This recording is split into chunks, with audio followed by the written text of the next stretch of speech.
باعث الأنبياء والمرسلين الذي بعد فلا يراه وقرب فشهد النجوى تبارك وتعالى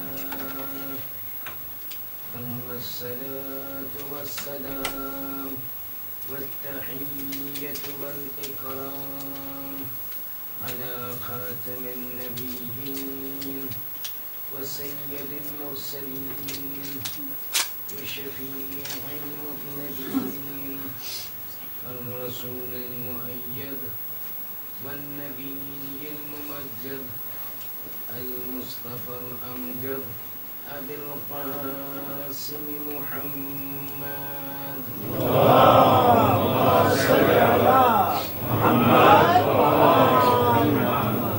وعلى آله الطيبين الطاهرين المعصومين المظلومين لا سيما على الإمام المنتظر وحجة الله الثاني عشر ابن العسكري المنتظر ولعنة الله على أعدائهم أجمعين من الآن إلى قيام يوم الدين.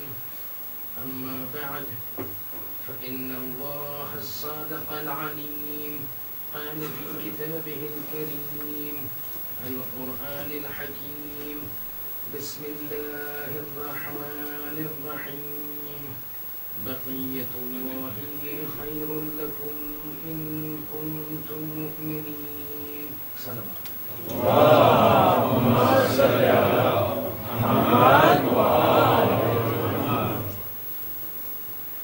السلام عليكم ورحمة الله وبركاته. وعليكم السلام ورحمة الله وبركاته. Into the 10th night of our discussion, and subsequent to tonight, one more night, that will be the night of the Ziyarat Majlis, the night of day after tomorrow. And we have reached that point where the intention was from the start of this Ashara to where we should be reaching. Tonight, as had been indicated previously in my previous lectures, the idea was to bring you to a point for tonight at a position where a brief preview of the dhuhur and the reappearance of the 12th Imam is given and presented. If you have the other 9 majalis and lectures in mind, you would have observed that we have dwelt in relative depth on the personality and the history and the circumstances that surround the life of the 12th Imam, Hujjat ibn al-Hasan al-Askari, Ajjalallahu ta'ala farajahu al-Sharif.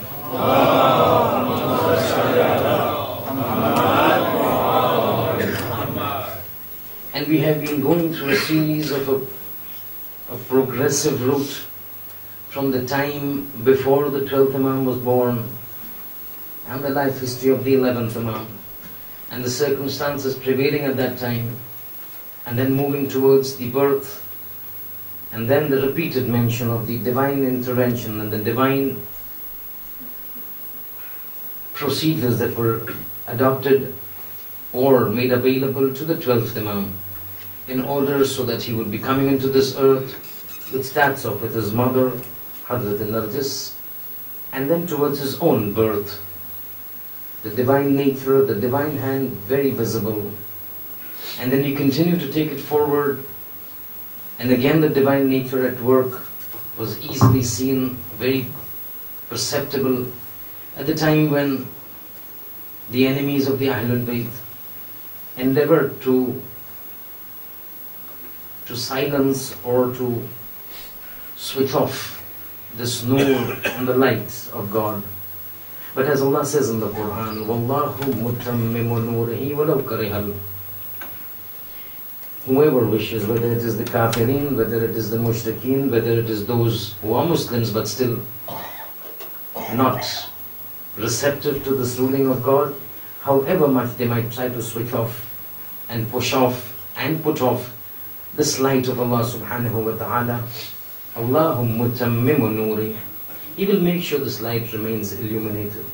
And we have seen in this entire progression as to how the intervention takes place, till we reach at a point where we realize that the ghaibat sughra commences and the entire issues surrounding the ghaibat kubra, to the extent that time permits us, we discussed. And then we moved on to the ghaibat kubra, the ghaibat tamma, the greater occultation, in which we are currently part of. But now, we need to also take a glimpse of what happens, because this is what is directly related to us. The events that will unfurl before the arrival and the reappearance of the 12th Imam. The reappearance that has been prophesied by the Imams, by the Prophets, and whose coming and whose completion of the mission has been prophesied by Allah subhanahu wa ta'ala in the Quran. And now when we come to this portion, it is imperative, although the time will not be permitting us. Tonight is the night of Ashoor. We've got certain amal to do. We've got a lot of marathon to do. This is that night, and tomorrow is the day that all of us await for the entire year. After this night, the only night basically we really look for is the 21st of the month of Ramadan. And then again, we don't know whether we will be there next year. So a lot of portion will go in the matam and the huzn and the grief. But a few issues that I need to clarify before we complete. Might be a small majlis. I'm not sure how it goes, but let's see. One of the things that we discussed yesterday, when we were discussing, if you remember, the similarities between the 12th Imam and the 3rd Imam, between Imam Hussain alayhi salam and Imam Zaman alayhi salam, salawatullahi wa salamuhu alayhima.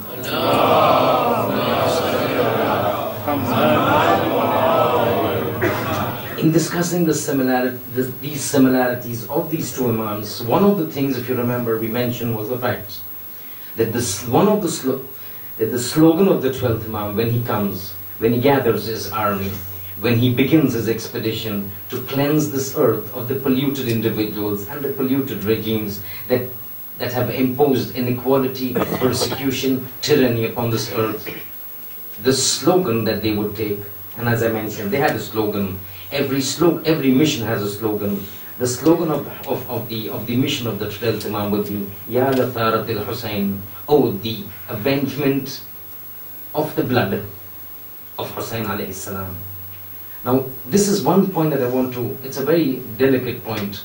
And people who go for ziyarat, once you realize this, will see things in a different perspective as far as the haram of Imam Hussein alayhi salam is concerned, is that those who have gone for ziyarat, and I'm sure majority of us have gone for ziyarat, but whatever imam or whatever ma'soom, or even if it means Hadrat Zainab salamullahi alayha in Dimashq. But one thing that is a normal custom when it comes to these haram and these adabat aliyah, or these holy shrines, is that if you observe on top of the dome, the haram, there's a dome.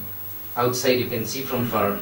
Above the dome there will always be a flag that has been unfurled. That flag is changed based on the munasabat of the occasion. So you find that whenever there is the occasion of gham and grief and sorrow, that flag is changed to black. And when that occasion goes away, that flag is turned to green. And again, those who've been there, those who've been to Iran and for ziyarat of the 8th Imam would again see it. That it's shrouded with a black cloth, a certain portion, and on top you'll have a black flag. But once the period of 2.25 months, 2.5 months goes away, that flag is replaced by a green flag. This is a normal procedure with all the Imams except the haram of the 3rd Imam. Because on the haram of the 3rd Imam, the flag that is there never changes. It's only one color, and that is red. That color never changes. That flag never changes. Whether it is the occasion of gham, whether it is occasion of happiness, that flag remains red. that flag remaining red is because of a custom that prevailed in the amongst the Arabs. Amongst the Arabs, there was a custom that when somebody was killed in a certain family, and that killing of that person, the murder of that person, the assassination of the person was not avenged, these people in whose house this person was killed and whose death had not been avenged, in order to indicate that this person of our family, his death has not been avenged, they would place a red flag above their houses. This was the custom of the Arabs. Hussein's death has not been avenged. Hussein's death has not been repaired. The expiation has not taken place. The perpetrators have not been brought to justice. And hence that flag continues to remain red till the arrival of the 12th Imam. When he comes and he does the intiqam and he avenges the wrong, the unjustly shed blood of Hussein, then probably we would see him changing this flag from red to green. But as of now, the flag remains red, awaiting that personality who is going to avenge the injustices perpetrated to all the 11 Masumeen, all the 13 Masumeen. Because one of the things when the 12th Imam does, and that is what we hope, and one of the very first things that we do is, and let this not be under a misconception amongst the people, that the day he comes and the arrival and the announcement is made, and we will give a brief glimpse of what happens, a very brief glimpse. Do not expect us to go into detail. That is an entire discussion for one whole ashram. We're not going into that, a brief preview. But let this not be misconstrued. Let there not be a misconception. Let this not be a wrong understanding of this fact that the moment the Imam would come, immediately changes would occur. No. It would be a long process. It's not a magic wand that he will come and wave and everything will turn right. No, he will have to do a lot of endeavoring. He will have to do a lot of struggle. He will have to do a lot of striving. He will have to do a lot of effort in order to change it. It's not going to be magic. It will use normal worldly means. Yes, there will be divine means that will be coming. But it has to follow the normal procedures of this world. When stumbling block comes, you will find divine intervention. But let us not expect this fact that the day he will come, the next day everything will be sorted out. No, there would be wars. There would be people who would be opposing him. Even after he comes, there will be people that would be doing things that apparently they are gaining victory. But eventually, جاء الحق وزهق الباطل إن الباطل كان زهوقا. Truthness, or the truth has come, haq has come, the batil will go away, and the batil has to go. Remember, this was the tattoo that Bibi Hakima saw on the arm of the 12th Imam when he was born. This is the sunnah of God. But from the time the 12th Imam comes till he gains complete ascendancy over his mission, there will be a lot of time. But before this time that he gains ascendancy, there are certain riwayat, certain traditions that talk about certain things about this personality. And one of the things, if you remember, in one of the lectures that we discussed, was this divine aspect of the physical personality of the Imam not being constrained and being above the laws of the physical nature of this world. We had said he was a personality who was not touched by the physical, biological and the chemical laws as we know them in this world, and as we are subjected to in this world, and as we are accustomed to in this world. This is one thing that you will see. The tradition says that a few things about the Imam, certain signs of the Imam, and then they go to the Messiah. Traditions say when he comes, one of the things that is there about his arrival is he will reappear on the day of Ashura. Now whatever signs I speak of, there will be a caveat at the end. That caveat is extremely important, and I want to stress on it. So there is a request. All these signs need to be taken, but eventually at the end of the day, that caveat needs to be understood very clearly. Tradition says when the Imam will come, it will be the day of Friday. Certain riwayat says it will be the day of Ashura on a Friday, and certain riwayats have come about. And this has been mentioned by Ayatollah Ghazvini in his book Al-Mahdi, from birth till death. In this he mentions one of the traditions says that the year of the reappearance of the 12th Imam would be an odd year. So it will be 1, 3, 5, 7 ending, the year ending in this, not an even year. So on the day of Friday, on the day of Ashura, a year that is an odd-numbered year.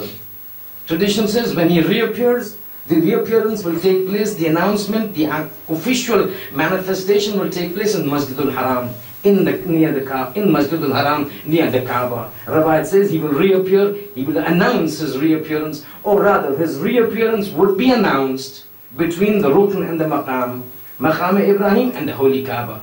At that time, Rabbi says, he will come with a certain appearance. That appearance, Rabbi says, he would be wearing the clothes of his grandfather, no, of his great-grandfather, Hazrat Ibrahim alayhi salam. There's a special garment, there's a special apparel of Hazrat Ibrahim that he will bring about. Again, I do not want to go. There is no time to discuss why Hazrat Ibrahim has been specifically chosen for this. There's a lot of relationship between the 12th Imam, between the 3rd Imam, and the Holy Prophet and Hazrat Ibrahim discussed. But he will come wearing that special dress of Hazrat Ibrahim alayhi salam.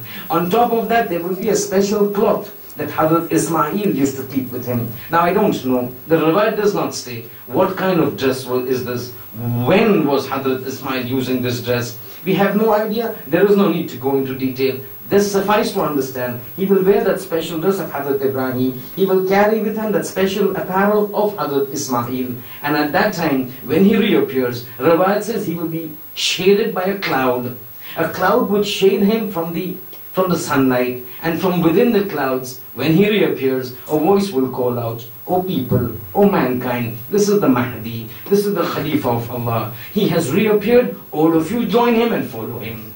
And from then on, the moment that this voice is heard, the moment that this announcement is made, a series of events will unfold. We will not discuss those series of events. It is beyond the discussion of today's lecture or for this ashra. This is some other time when we dwell upon it. But what is important for us to understand is that there are certain traditions which indicate the appearance of the 12th Imam. And most of these traditions that talk about the physical appearance of the 12th Imam come from the Holy Prophet. That means from the time that Islam came into this world, till the time that the Imam was not even born in 255. The Holy Prophet passes away in the year 11 Hijri. The Imam was born in the year 255 Hijri. 240 years prior to his wilada, the Holy Prophet has gone on to explain things about the 12th Imam, that at times you realize, what is the need to go into such details? What is the need to go into such depths? But if you look, this is what it says. It says when he comes, he will appear in the form, and you have numerous traditions from the other Imams, and you will hear today. You will hear how they have attested to what the Holy Prophet has said. Saying when the 12th Imam comes, when Imam Zamana comes, when Imam Mahdi comes, at that time he will appear to be a man of 40 years. And he was born in 255. Right now, 1400 and odd years. 1200 and odd years this man has lived. But when he reappears, his physical ability, his face would appear to be the demeanor, the look of a 40-year-old man. Saying 40-year-old man, but with a body as a 20-year-old. Again, riwayat. Now these are words of the tradition that I'm saying. Saying a body of a 20-year-old boy, lean, strong, well-built, looking as a 40-year-old man, not aged, not 1200 years old, as a 40-year-old man. Broad biceps, sturdy looks, broad forehead, and a special indication. And this has come in various traditions. On his right cheek there will be a black mole. Radiant face, captivating contours of his face. A person, you look at him, you want to like him. You look at him, you get attracted to him. Radiant and very attractive. So at this point of time, when this person is appearing, the Imam will come in this fashion. Somebody at the time of the 8th Imam, Ali ibn Musa, ar-Rida alayhi salatu wassalam,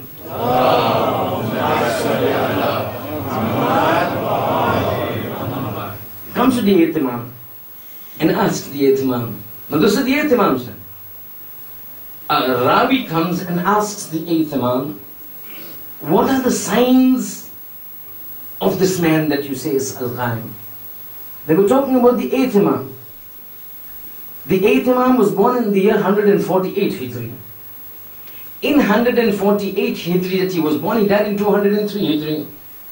Now in this year of 200, which is almost half a century before the arrival of the 12th Imam, a Ravi is coming and asking the 8th Imam, What are the signs that, how will we know who this 12th Imam is? Can you describe him? Can you explain what he would be like? Can you explain to him so that in case we are there when he reappears, we recognize him? That means what is important to understand is the Rawi is asking the Imam. That means even half a century before his arrival, the Imams had spoken so much about him that a Rawi is now having so much information about him, about his arrival, and so much conviction that he's approaching the Imam and asking him, tell me more about him, tell me his description. And then Imam comes up, the 8th Imam. Look what he says, وَعَلَامَتُهُ, and his signs would be, أَنْ يَكُونَ شَيْخَ السِّنِّ, he would be with respect to age, he would be shaykh, he would be old, with age.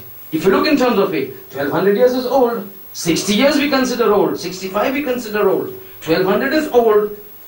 And yakuna shaykh sin, in terms of age he would be old, sha'bul mandar, but in terms of looks he would be a youthful man, a young man, a strong man. حتى أن الناظر إليه ليحسبه ابن 40 سنة أو دونها. Such an extent he would look young, that person looking at him would appear, in his eyes, this man would appear to be 40 years or less than 40 years.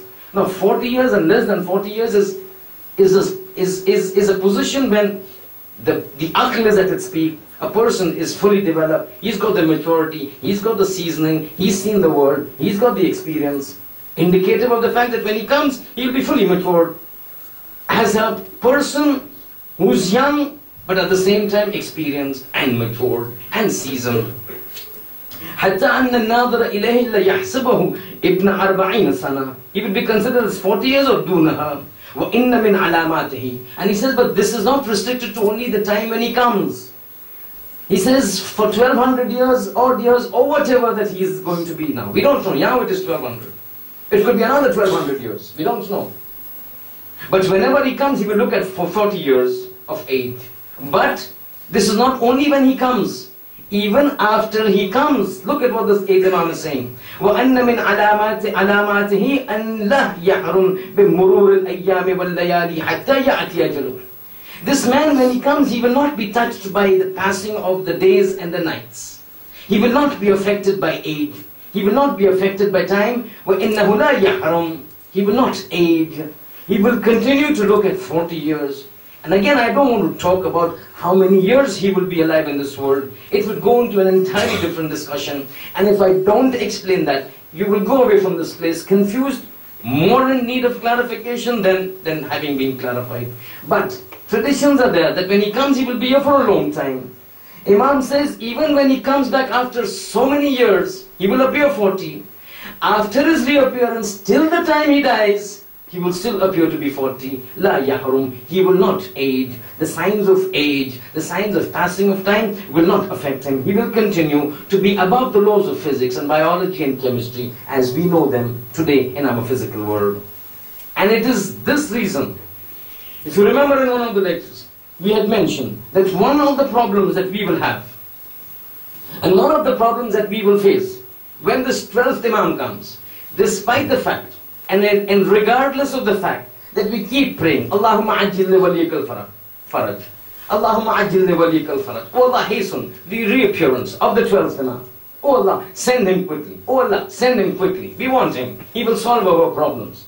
One of the problems we said is, despite this, there will be some from amongst us, na'udhu billah, let it not be from here. But the tradition says, we cannot say anything. The tradition says, the Shiites of the Imam will turn against him. There are several factors. Again, this has been discussed in my previous session. We don't want to go into this. But one fact, with regards to his physical being, because it is related to my discussion tonight. One of the reasons that people will turn away from him is exactly what the 3rd Imam is saying, with respect to him being above the laws of nature. With respect to him being above the laws of nature, age not touching him, time not touching him, passing of years not touching him. The 3rd Imam says, لَوْ قَامَ الْمَهْدِي, when the Mahdi will rise, when our time will rise, لَوْ قَامَ الْمَهْدِي لَأَنْكَرَهُ النَّاسِ لِأَنَّهُ يَرْجَعُ إِلَيْهِمْ شَعْبًا وَهُمْ يَحْسَبُونَهُ شَيْخًا كَبِيرًا. Saying when the 12th Imam will come, when our Mahdi will come, a lot of people will turn against him. Then he gives the reason. You know why? The reason that these people will turn against the 12th Imam when he comes is, he would come as a young man, Whereas they're expecting an old man. 1200 years somebody living is Shaykhan Kabir. Shaykh means old, Kabir means very old. 1200 years is very old. See, people will expect him to be an old man. He will come young. So this cannot be the Imam. 1200 years, 40 years, age 1200 years. Demeanor of a 40-year, cannot. This fellow is a liar. Na'udhu. People will turn away. Who's saying? The third Imam. Now, why is these sort of things important for us to know? We don't know when the Imam will come. And again, this is related to that caveat that I said. All the signs, briefly, not all. Categorization of the signs we will discuss. We cannot discuss all the signs. The categorization of the signs we will discuss. But that caveat, extremely important. We will have to listen to that. But till we don't know the realities of issues associated with the 12th Imam, there is always this peril. There's always this fear we will fall into this mess. Now assuming, for example, somebody does not know that he's above the laws of nature. He's above these physical laws. I don't know. I'm expecting him to be 1200 years as of today plus. I'm expecting him to be old. That is what my normal circumstance dictates. A young man comes and says, my friend, I'm your Imam. I'm not going to believe in him. So one of the problems that we will have, or certain individuals will have, when it comes to the Imam is because of lack of ma'rifat, lack of knowledge, lack of understanding, lack of comprehension of issues associated with him.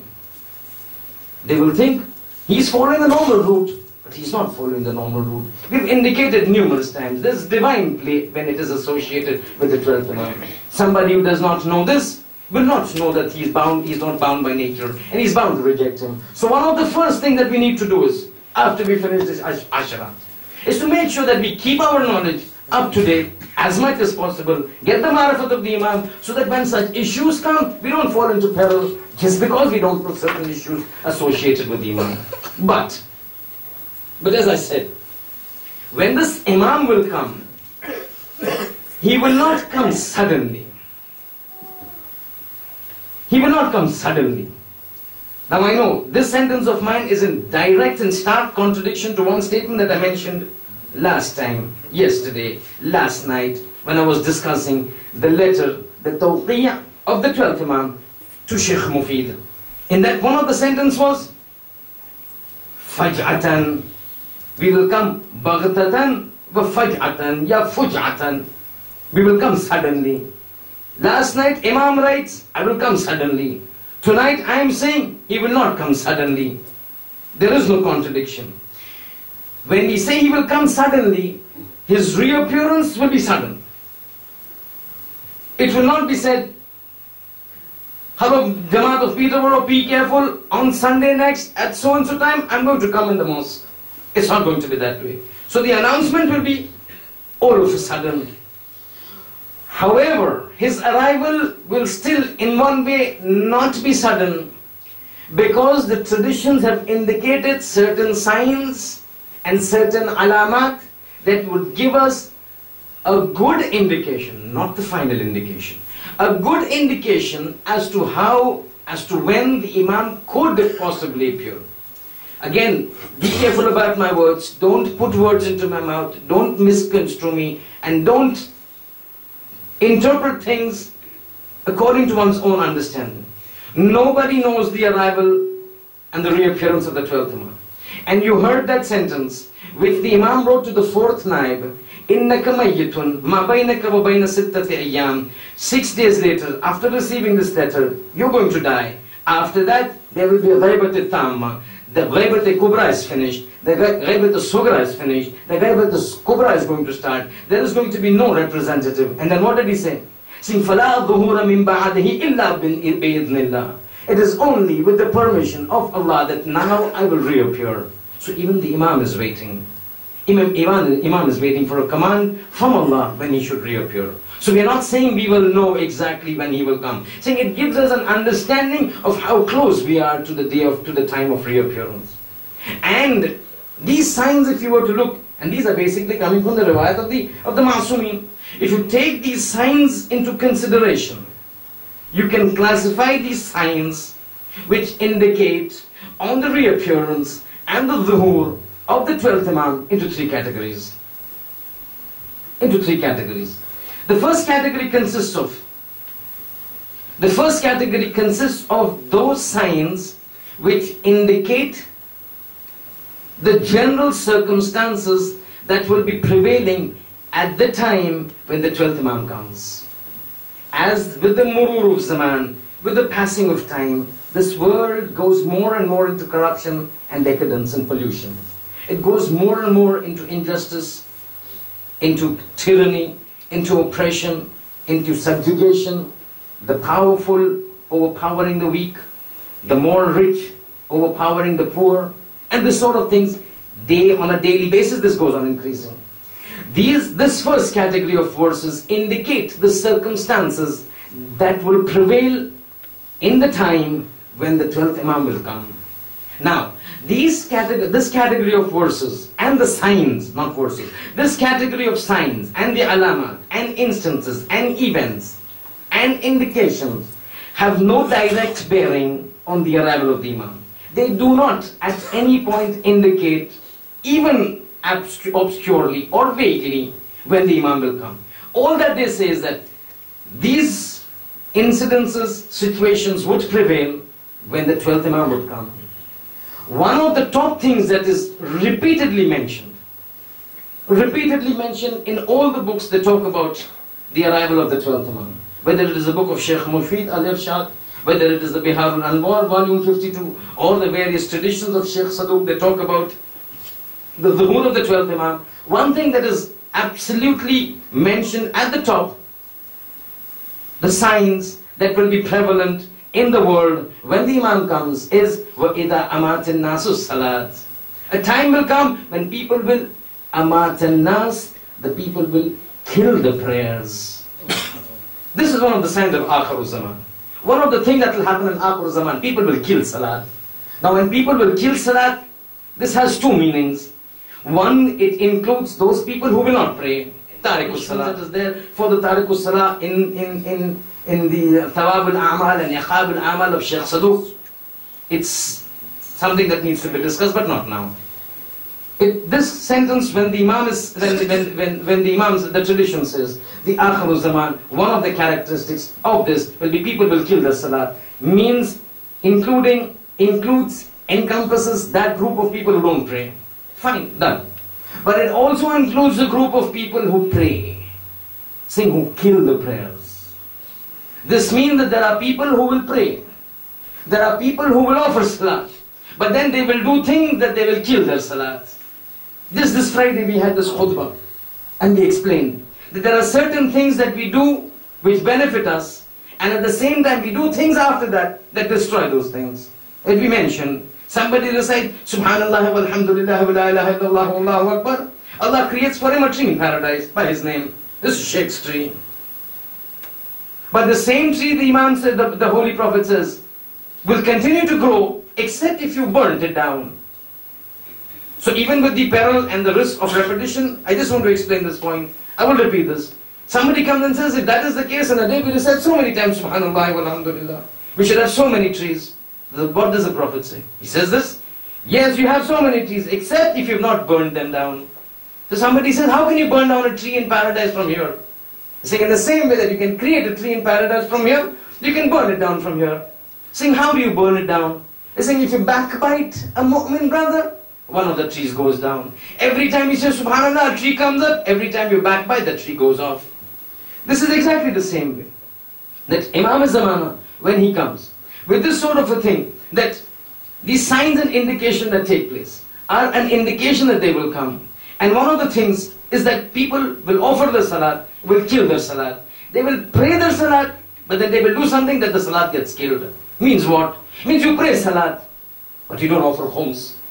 You don't give khums, you don't give Imam's money, the Salat is of no use.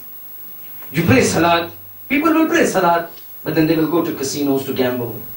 People will pray Salat, but they will usurp the rights of the other moment, or the properties of other moment. This Salat does not have any value, because a Salat is said to be Salat, when inna salata tanha anil fahishai wal munkar, it stops a person from doing evil things and bad things. Saying one of the things in the Akhir Zaman will be, people will be either not reciting the salat or reciting the salat by namesake, their other actions will keep killing their salat. إِذَا أَمَاتَ النَّاسَ الصَّلَاةِ. But this is those signs. A brief introduction may have to go. The discussion will come some other time. So these are those signs which indicate the level of corruption and the decadence of the society when it comes. There are numerous things. We just don't have time. We're just giving a prelude. The second category are those events that will take place closer to the arrival of the 12th Imam. That means now when these take place, you know, the Imam's arrival could be close, but not so close that somebody can say, if these events have taken place now, now within a year the Imam will come. No. It is possible कि ये علامات ظاہر ہو جائے, لیکن ظاہر ہونے کے بعد تقریباً 10 سال کے بعد, 20 سال کے بعد, 50 سال کے بعد امام کا ظہور ہو جائے. یعنی یہ جو علامت سے بتاتی ہے کہ ظہور قریب ہو گیا, یہ نہیں بتاتی کہ کتنا قریب ہو گیا. اور اس میں سے ایک مثال آپ کی بیان کرتا تھا. پورے ملاحم میں, یعنی یہ تمام علامات نشانیاں امام زمانہ کے ظہور کے سلسلے میں, ایک چیز جو آتی ہے وہ یہ کہ کچھ نشانیاں بیان کرتے کہ امام کا ظہور قریب ہے. کتنا قریب نہیں, مگر مثال کے طور پر مثلا ہمیں متعدد روایت ملتی ہے کہ آخری زمانے میں امام کے ظہور سے پہلے, کتنا ظہور نہیں بتایا, کتنا پہلے, مگر ہاں ظہور سے پہلے, امام کے ظہور سے پہلے ایک واقعہ پیش آئے گا. اب یاد رکھیے جب میں کہتا ہوں کہ ایک واقعہ, یہ بہت ہی ایک very long series of events میں سے ایک اٹھا رہا ہوں میں. بہت سارے واقعات, بہت سارے, اس میں سے ایک کو اٹھا رہا ہوں. اور روایت میں ملتا ہے کہ خراب الہند, خراب السندھ بالہند و خراب السین, خراب السندھ بالہند و خراب الہند بالسین و خراب السین بالرمل. امام پیشن گوئی کرتے کہ 12ویں امام کے, ہمارے 12ویں جانشین کے ظہور سے پہلے ایک ایسا واقعہ ہوگا بر صغیر میں, انڈین سب کانٹیننٹ کے آس پاس, کہ جہاں ہندوستان پاکستان کو خراب کر دے گا, تباہ کر دے گا. خراب السند من الہند, ہندوستان پاکستان کو تباہ کر دے گا. وہ خراب الہند من السین, ہندوستان پاکستان کو خراب کرے گا, ہندوستان پاکستان کو تباہ کرے گا, ہندوستان پاکستان کا جو ہے وہ نیست کر دے گا اور نابود کرے گا. لیکن سین یعنی چائنا انڈیا کو تباہ کرے گا. وہ خراب الہند بالسین, چائنا will obliterate انڈیا. پھر روایت آگے بڑھتی ہے, وہ خراب السین بالرمل. کچھ علماء کہتے ہیں کہ یہاں دوسرا لفظ ہے خراب السین بالطاعون, اور چائنا انڈیا پاکستان کو تباہ کرے گا, چائنا انڈیا کو تباہ کرے گا.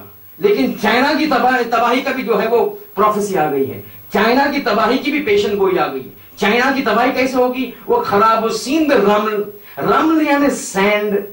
Probably it means کہ there will be a super sandstorm which will overtake China, اور چائنا کی آبادی جو ہے نیست نابود ہو جائے گی. یا کچھ علماء کہتے ہیں خراب السین بالطاعون, they will be afflicted with plague. تعاون کی بیماری ایسے پھیلے گی چائنا میں کہ چائنا تباہ ہو کے رہ جائے گا. plague will spread. So we've got this. Now یہ پیشن گوئی, یہ نشانی, یہ علامت ایسی ہے کہ اس سے نہیں پتا چلتا کہ اگر ہندوستان نے پاکستان پر جو ہے کو نیست و نابود کر دیا, تباہ کر دیا, اور چائنا نے ہندوستان کو تباہ کر دیا, اور پھر چائنا کی آبادی خود تباہ ہو گئی. خوب اس کے کتنے سال کے بعد امام کو ظہور نہیں پتا چلتا, مگر ہاں یہ پتا چلتا ہے کہ امام کے آنے سے پہلے یہ واقعہ ہونا ہے. تو دیکھیے یہ وہ دوسرے قسم کی روایت ہے, دوسری قسم کی علامتیں ہیں اور علامات ہیں اور نشانیاں ہیں کہ جو بتاتی ہے کہ امام کے آنے سے کچھ ٹائم پہلے جو ہے یہ واقعات پیش آنے والے.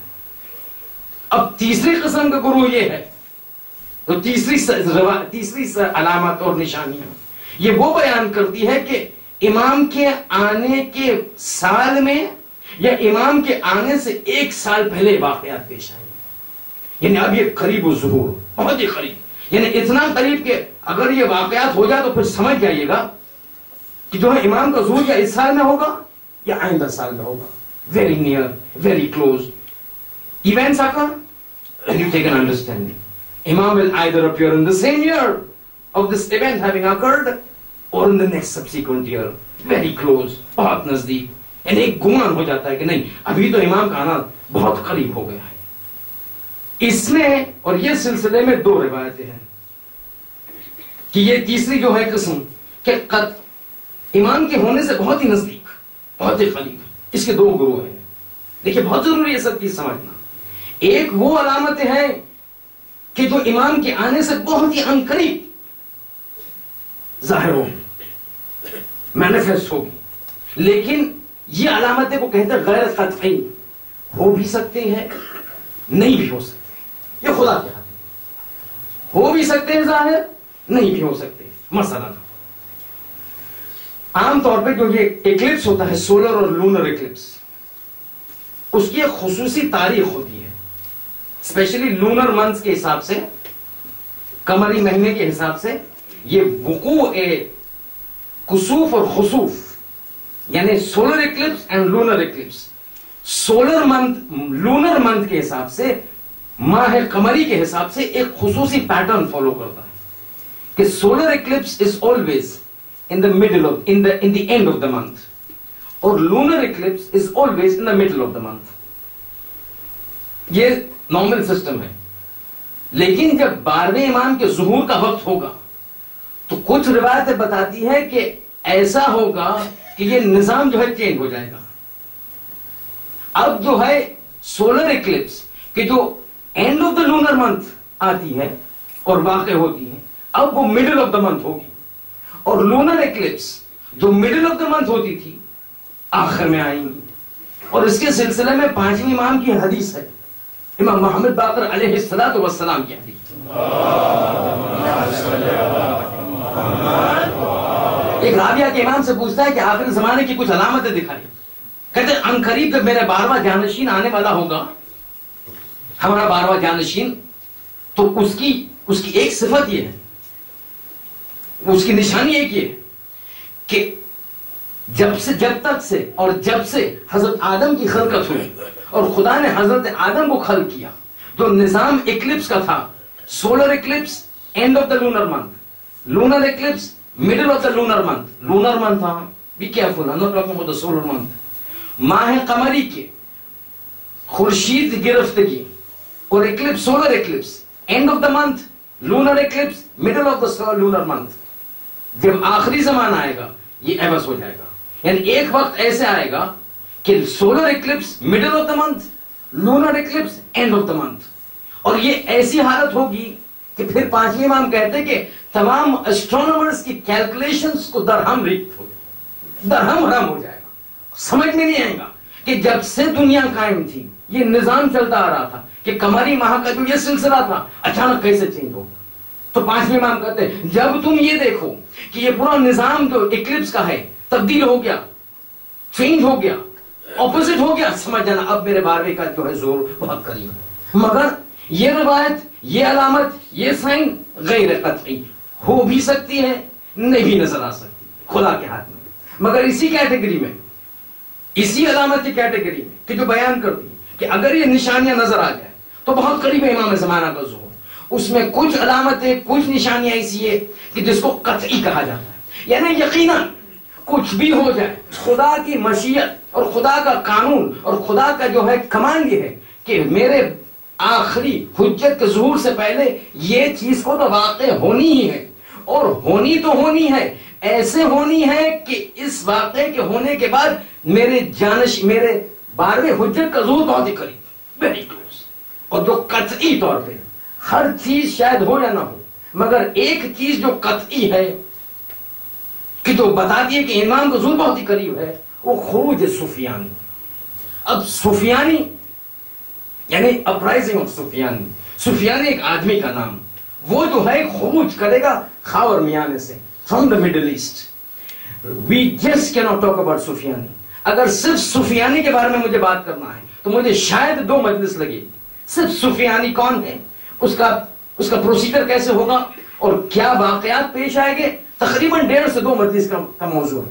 آج کی گفتگو کا موضوع اصلا نہیں, مگر بتایا جاتا ہے کہ قطعی نشانی میں سے جیسے خروج سفیانی ہوگا, سفیانی اٹھے گا اور امام کے خلاف جو ہے وہ کام شروع کرے گا، امام کے مشن کے خلاف، سمجھ جائے گا ان قریب امام کا ظہور ہے۔ مگر جیسے کہ میں نے آپ کو بتایا کہ یہ سب چیزیں جو ہم بیان کرتے ہیں کہ سائنز آف ظہور، علامات ظہور، ایک چیز اس میں دھیان رکھنے والی بات یہ ہے یہ سب علامتیں ہم کو ایک اندازہ دینے کے لیے کہ پتہ چلے کہ اب امام کا ظہور کتنا قریب ہے، کتنے ہم ایکسپیکٹ کر سکتے ہیں۔ مگر اس میں ایک خدا کا قانون آتا ہے، وہ خدا کا قانون کہ جو قرآن میں خدا نے جو ہے مرقوم فرمایا ہے۔ وہ قانون یہ ہے کہ یمحو اللہ ما یشاء ویثبت، خدا ہر چیز کو اپنے حساب سے، اپنی مشیت کے حساب سے، اپنے قدرت کے حساب سے چینج کر سکتا ہے۔ یعنی ہر یہ علامتیں جو آئی ہیں، اب آپ نے سنا 3 قسم کی علامتیں، 3 کیٹیگری۔ ایسے ہو سکتا ہے کہ تمام کے تمام علامتیں واقع ہو جائیں مگر امام کا ظہور نہ ہو۔ خدا کیا ہے؟ یمحو اللہ ما یشاء ویثبت، ہر چیز جو کرنا چاہتا ہے کرتا ہے۔ اور ایسا بھی ہو سکتا ہے کہ کچھ بھی علامتیں واقع نہ ہو، کوئی بھی نشانیاں صادر نہ ہو اور امام کا ظہور ہو جائے۔ یہ کیوں کہہ رہا ہوں میں؟ یہ اس لیے کہہ رہا ہوں کہ بعض اوقات سوالات آتے ہیں اور کوشچن آتے ہیں، مولانا آپ تو فرماتے کہ جو ہے وہ امام کا ظہور عاشور کے دن ہوگا، فرائیڈے کے دن ہوگا۔ خوب عاشور تو کل ہے، عاشور نکل گئی، یعنی اب تو امام کا 1 سال تک تو آنے کا موقع ہی نہیں رہا، تو ہم آرام سے بیٹھے رہے، جب آئیں گے نیکسٹ ایئر محرم کے قریب تو پھر شروع کریں گے نماز شب، تب شروع کریں گے ہمارے سب عبادت دعا۔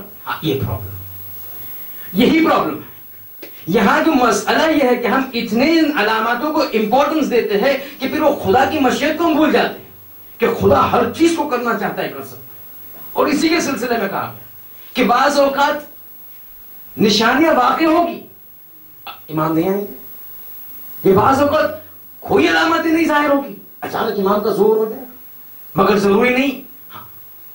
احتمال قوی ہے کہ امام کا ظہور عاشور کے دن ہو، مگر 20 محرم کو ہونا، 30 محرم کو ہونا، 40 کے دن ہونا، مگر خدا کی قدرت کے باہر۔ یہی چیز کو خدا ثابت کرتا ہے قرآن میں، اور یہی چیز کو خدا جو اس بات سے قائل نہیں ہے اس پر لعنت کرتا ہے۔ کس بات پر؟ ایک نظریہ یہود کا، ایک نظریہ بنی اسرائیل کا۔ ان کا کیا نظریہ؟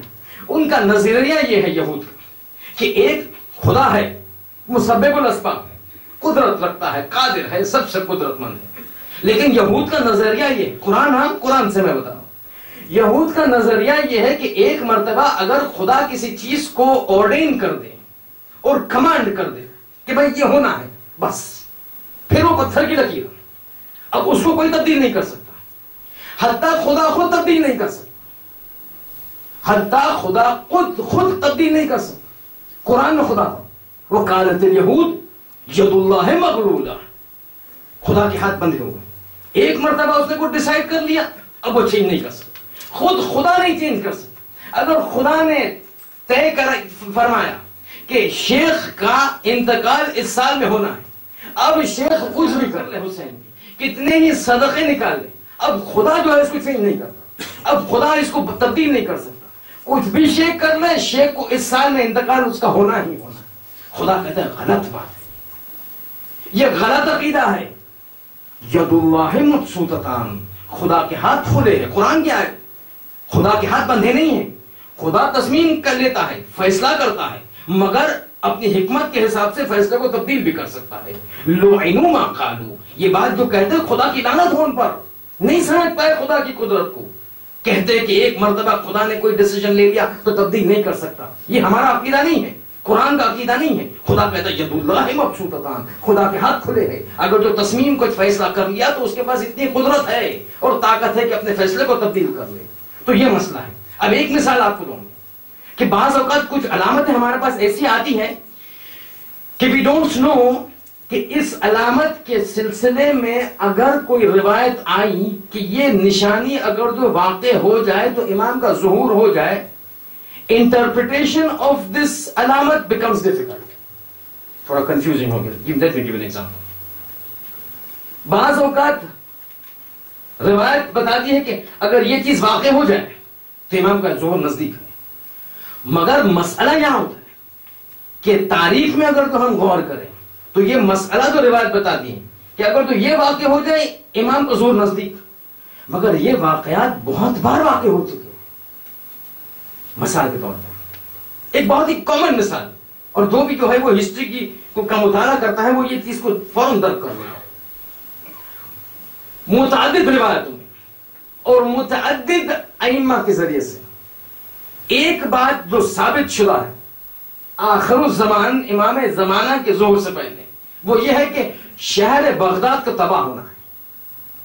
شہر بغداد کا تباہ ہونا یقینی ہے. کچھ روایتیں اتنی مفصل ہیں کہ خصوصی طور پر جن ممالک اور جن شہروں کی تباہی ہوگی امام کے آنے سے پہلے، امام کے آنے سے پہلے کچھ شہروں کی تباہی کی پیشن گوئی ائمہ نے کر چکی. روایت مفصل، روایت میں بتاتا ہے کہ یہ شہر اس شہر کو تباہ کرے گا، یہ شہر اس شہر کو تباہ کرے گا، یہ شہر اس وجہ سے تباہ ہوگا، یہ شہر اس وجہ سے تباہ ہوگا، یہ شہر اس بیماری سے تباہ ہوگا، یہ فلاں جگہ فلاں چیز سے تباہ ہوگا. مفصل بحث، مفصل حدیث. اس میں سے تقریباً 20 شہر، 20 پلس شہروں کے نام آئے ہیں کہ جس کا تباہ ہونا امام زمانہ کے آنے سے پہلے یقینی ہے، یعنی بیان کیا گیا کہ ہونا ہے. اس میں سے ون کامن فیکٹر تمام روایتوں میں ملتا ہے بغداد کی تباہی. یعنی اتنی متعدد روایتیں بغداد کے سلسلے میں ملتی ہیں کہ شک و شبہ کی بات ہی نہیں کہ بغداد تباہ نہ ہو. حتیٰ کہ امام اول علی ابن ابی طالب علیہ السلام،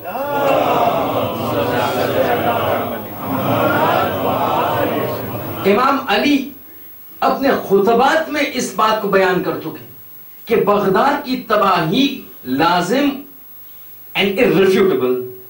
اب یہ بات اتنی آپ کو جو ہے وہ عجیب نہیں لگی، اسٹرینج نہیں لگی، لیکن سنیے اسٹرینج بات یہ ہے کہ جس وقت علی یہ بات کرتے تھے، علی کی شہادت 41 ہجری میں ہوتی ہے، اس وقت بغداد نام کا کوئی شہر تھا نہیں.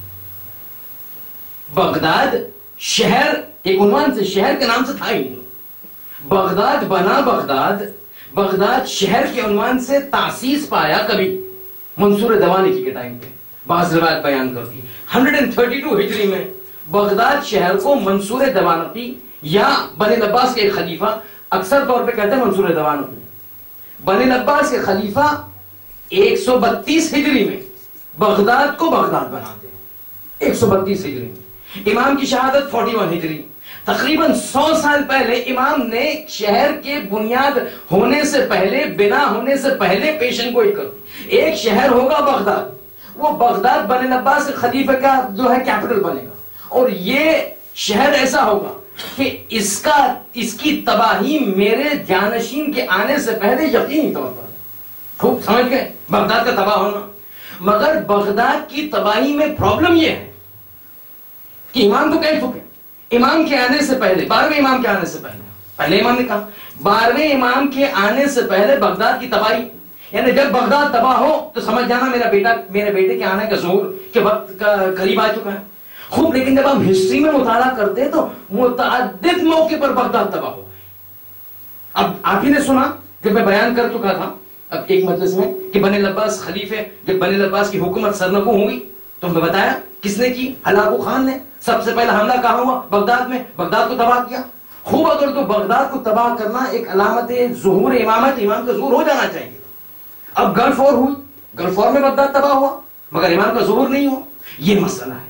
بعض اوقات کچھ علامتیں ایسی ہیں کہ بار بار ریپیٹ ہوتی ہے. اب جب بار بار ریپیٹ ہوتی ہے ہمیں نہیں پتا کہ اس بار تو بغداد تباہ ہوا اور امام نہیں ہے، اور کتنی بار یہ شہر تباہ ہوگا، اور کون سی مرتبہ تباہ ہونے کے بعد امام کا ظہور ہے کہ جو یہ امام بیان کر رہے. اب دیکھیں مسئلہ.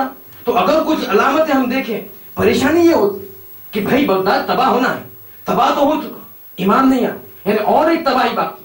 مگر آیا یہی تباہی وہ ہے کہ جس کے سلسلے میں امام علی کہتے تھے کہ اس کی تباہی کے بعد امام آئیں گے؟ نہیں، اس کے بعد 2-3 اور تباہی ہوگی. 4 تباہی ہوگی، وہ 5ویں تباہی کے بعد جو ہے امام آئیں، کچھ پتا نہیں چلتا. تو اس کے لیے ہمیں بہت متوجہ رہنا ہے، کوشش رہنا کہ ہم کس طرح جو ہے یہ علامت کو دیکھتے ہیں. مگر ایونچولی بات یہی آتی ہے کہ جب ہم علامت ظہور کو دیکھتے ہیں تو مسئلہ یہی نکلتا ہے کہ آخر کار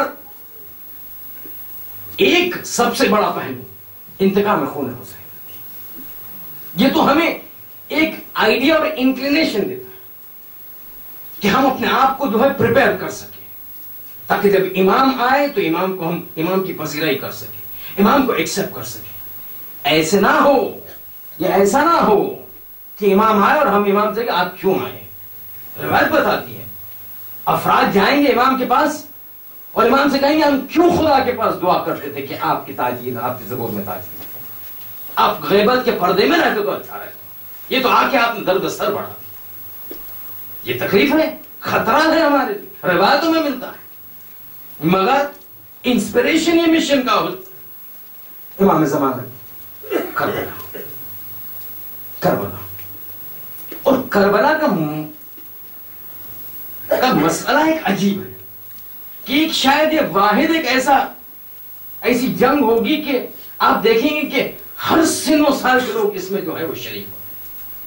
ہر سن و سال دیکھیں گے کڑیل جوان علی اکبر جیسا، عباس جیسا بھائی، 65 سال کا حبیب ابن مظاہر، اور پھر شیشمہ علی اصغر.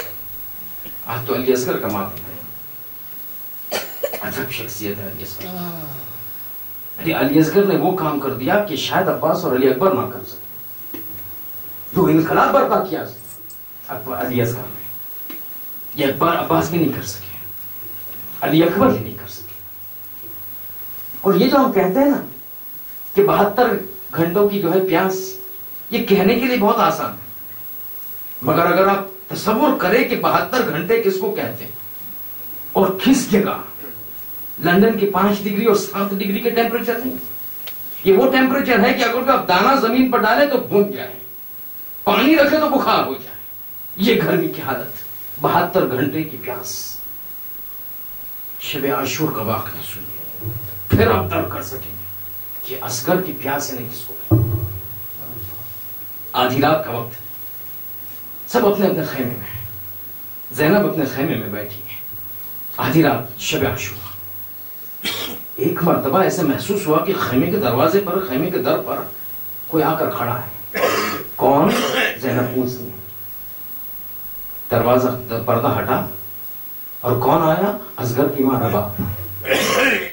بہت پریشان حالت میں، پریشانی کی حالت میں وارد ہوتی ہے. جیسے چہرے کو دیکھا ایک مرتبہ زینب پریشان، ارے بھابھی یہ کیا بات ہے، یہ اتنی پریشان کیوں نظر آ رہی؟ کہتی ہے شہزادی میرا بیٹا مر چکا، میرا اصغر مر چکا. زینب نے کہا کیا کہہ رہی ہے بھابھی آپ؟ کہتے ہاں میرا بچہ مر چکا ہے. یعنی اصغر کی ایسی حالت، ماں کو لگا مر چکا. زینب نے کہا نہیں بھابھی ہو نہیں سکتا ایسا. بولتے یقیناً مجھے لگ رہا ہے میرا بچہ مر چکا ہے، نہ کوئی حرکت ہے، نہ کوئی کسی قسم کا موومنٹ نہیں. زینب نے کہا بھابھی ہو ہی نہیں سکتا، کیونکہ بھیا میرے ساتھ میں بیٹھ کر شہادت کی فہرست میں اصغر کا نام لکھے. اصغر کی شہادت تو کل واقع ہونی تھی. آپ سمجھ رہے کیا مسئلہ ہے؟ نیمے شب، شب عاشور، اصغر کی ایسی حالت، نہ پانی ہے نہ ماں کا دودھ ہے. اتنی ضعیفی طاری ہو چکی کہ شب عاشور ایک ماں کے جو سب سے زیادہ اپنے بچے کو جانتی ہے وہ دھوکہ کھا جاتی ہے کہ میرا بچہ مر گیا. یہ شب عاشور کی حالت اصغر کی. اب آپ سوچئے، شب عاشور نیمے شب، رات تقریباً 12 بجے سمجھ لیجیے. اب رات کے 12 سے دوسرے دن 12 بجے، 12 گھنٹے، اور پھر اس کے بعد 2-3 گھنٹے ایڈ کر لیجیے عصر کا وقت، یعنی 15 گھنٹے.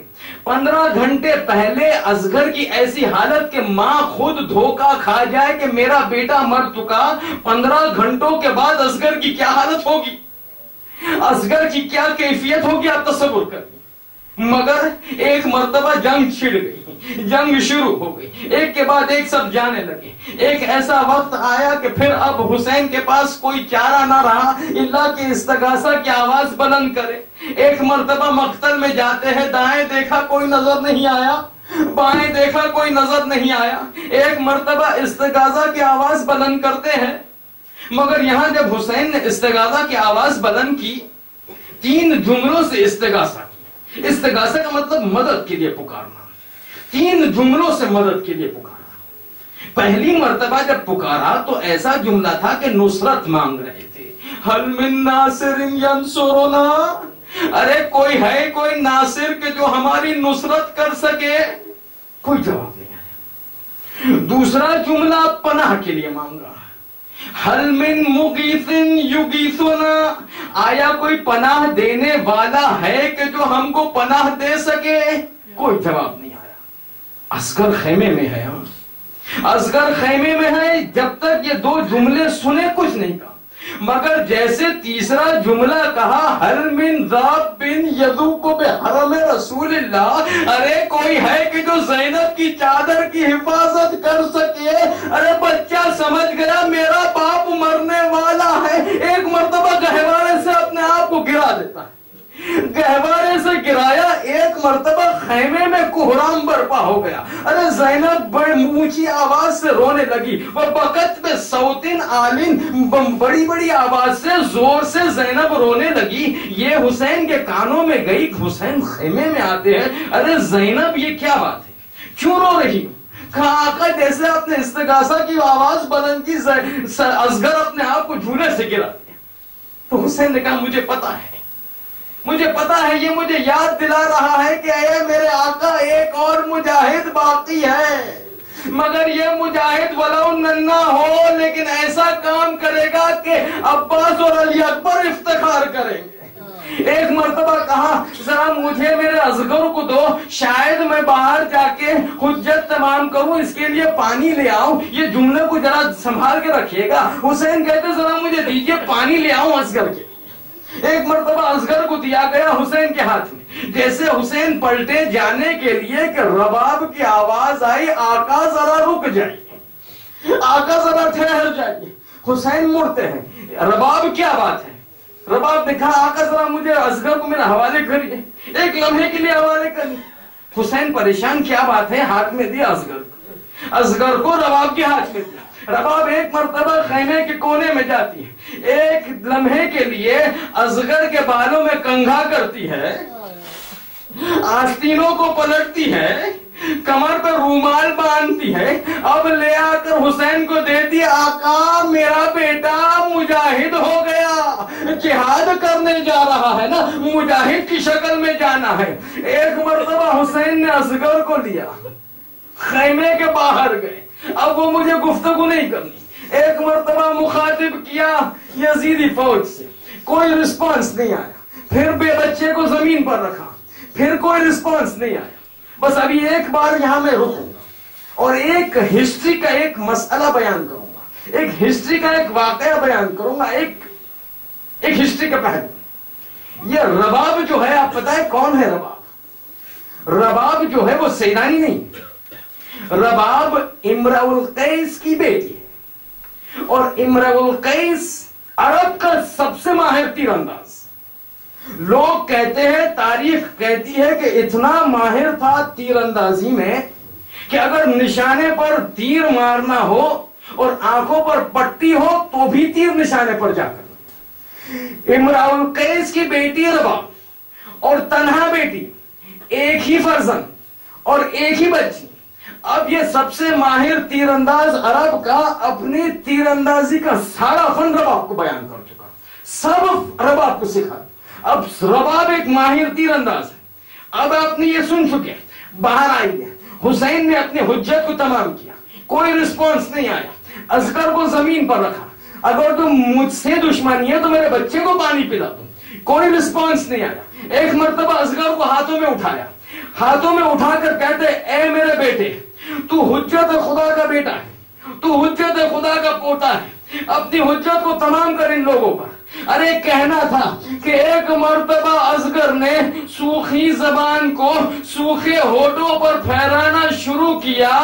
ارے اس کا اثر ایسے ہوا کہ یزیدی فوجیں اپنے قباؤں میں سر ڈال کر رو رو کر سر پیٹنے لگی. جیسے ماحول منقلب ہوا عمر سعد پریشان، ارے بغاوت کے آثار نظر آتے ہیں. پوچھا اینا اینا ہرملا، اینا اینا ہرملا. ہرملا آتا ہے لبیک یا سیدی، آقا میں موجود ہوں. کہا یتنا کلام حسین، ورنہ یہ اور کچھ بولیں گے بغاوت شروع ہو جائے گی. ایک مرتبہ اپنے زانوں پر جھکتا ہے، ایک 3 بھار کا تیر لیتا ہے، حسین کا نشانہ لیتا ہے، اور اب تیر کو چھوڑا. جیسے تیر، یہ بات چیت ہو رہی تھی، رباب خیمے کے در پر آئی. جیسے 3 بھار کا تیر دیکھا، ارے تیر اندازی کا فن جانتی تھی نا، جیسے 3 بھار کا تیر دیکھا اور جیسے ہرملا نے تیر چھوڑا، اب رباب جانتی ہے اس کی سنگینی کتنی ہے، کتنا خطرناک. 3 بھار کا تیر جو گھوڑے کی گردن کو توڑنے کے لیے کام آتا تھا، آقا کی طرف جا رہا ہے. ایک مرتبہ خیمے سے آواز آئی، بیٹا اصغر، اگر یہ تیر آقا کو لگ گیا تو میرا خون، میرا دودھ نہ بخشوں گی. ارے علماء کہتے ہیں جیسے یہ آواز نکلنی تھی، بچہ اچھلا، تیر کو گردن پہ لیا. فانقلب الصبی علی یدی الحسین، حسین کے ہاتھ پر بچہ منقلب ہو گیا. ارے حسین اصغر کو دیکھتے ہیں، تیر کو دیکھتے ہیں، ارے خون کا فوارہ. ایک مرتبہ خون کو ہاتھوں میں لیا، چہرے پر ملا اور بیٹھ گئے زمین پر. کچھ دیر تک سمجھ میں نہیں آیا کہ کیا کروں، ارے خیمے میں جاؤں کہ نہ جاؤں.